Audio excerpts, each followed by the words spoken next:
everyone. Welcome back. We're excited to be here. It's a special day. Today is Jax's 10th birthday. Woo, he's 10. We got a 10-year-old.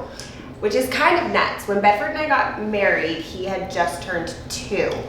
So it's a little bit crazy that he's 10 now, and we're coming up on 8 years. So kind of nuts.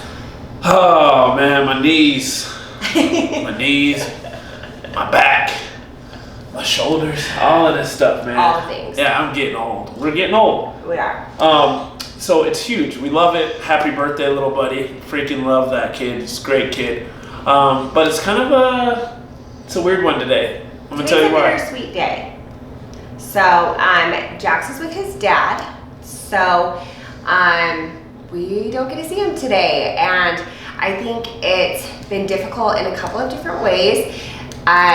We're not strangers to sharing him on his birthday. This is the 4th birthday that we've missed. But I think that 10 is just such a crazy milestone. So to not have him for his 10th birthday, I think hit a little different than the others. I think it was a little bit different too, because like we talked about it already, right? Sometimes you're gonna just feel being away from your kid, right? We talked about it in one of the 5 things about co-parenting, right?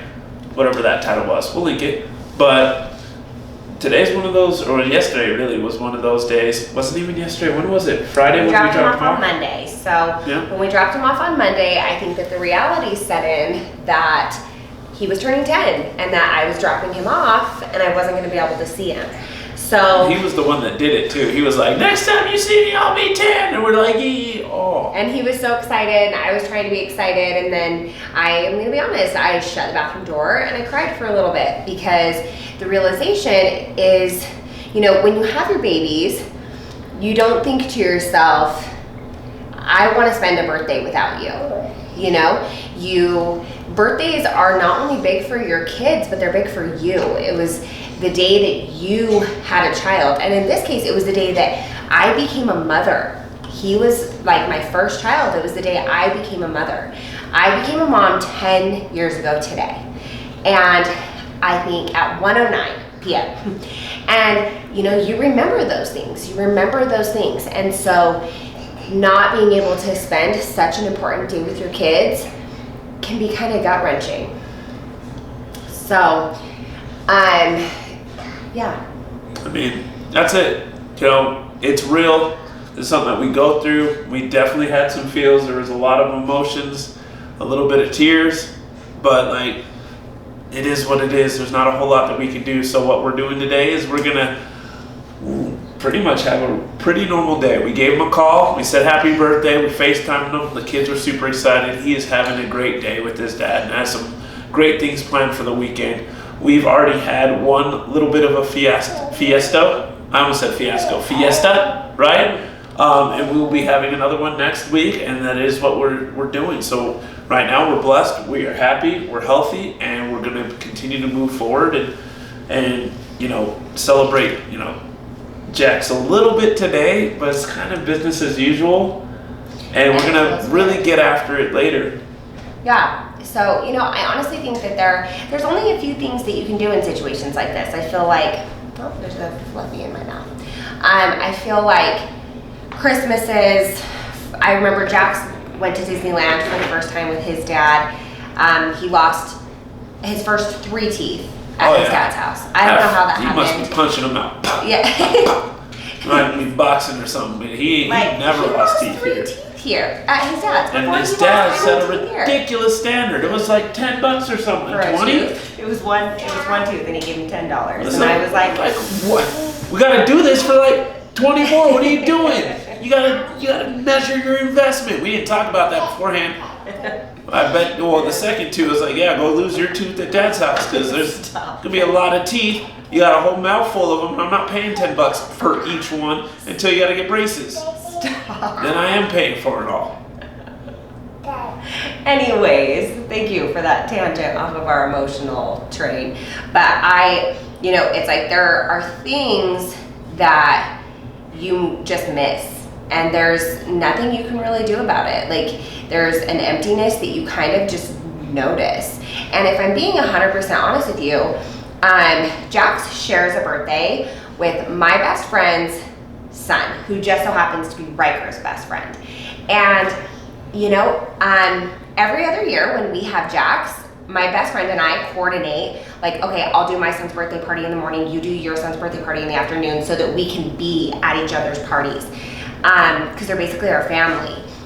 And on the off year, when I don't have Jax, it stings a little bit, because it's not for any reason, but it's just to acknowledge that these are normal things. You know, it's normal I go to the birthday party and I'm like watching another child open presents and blow out candles, and everybody's there and excited and laughing and clapping, and, you know, and it feels almost like I'm cheating on my kid, kind of, you know, because I'm enjoying this birthday for someone else, but it's his birthday, and it's complicated. It's a very complicated feeling. And so I just want to acknowledge that, like, there are a lot of feelings that go into this process. And the other thing I wanted to talk about is, like, we don't regret it. We don't regret sharing Jax with his dad. We know that long term, this is the best decision that we can make for Jax. Like, facilitating a healthy relationship with his dad and us, and allowing all of us to, like, cohesively let him grow is not a bad choice. It's not the easy choice, but it's definitely not a wrong choice. So, it's hard to find a middle ground there where you know you're making the right decision, but it also is hard and painful. So I just want to acknowledge that, like, there's so much, it's like a melting pot of emotion. And so it's a good day. He's 10, he's lived such a good life, he's healthy, he's so fun, he's intelligent, like absolutely brilliant. Yeah, he's pretty smart. And we love him and love him and love him, but today's a little bit bittersweet.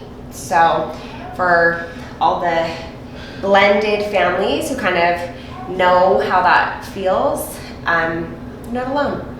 And just, I guess we could reiterate, you're not alone. We're not the first person to go through it. We're definitely not going to be the last, but it gets easier with time. And sometimes, like, this birthday was probably a little bit harder than the last one. And, you know, that's the other bittersweet thing about it, is that I was talking to Bedford on Monday when I got kind of upset, and we were talking about it, and Bedford was like, I don't know, I guess I just didn't ever know what it was like to, like, have him all the time for all the birthdays and all the Christmases. Like, this is all I've ever really known.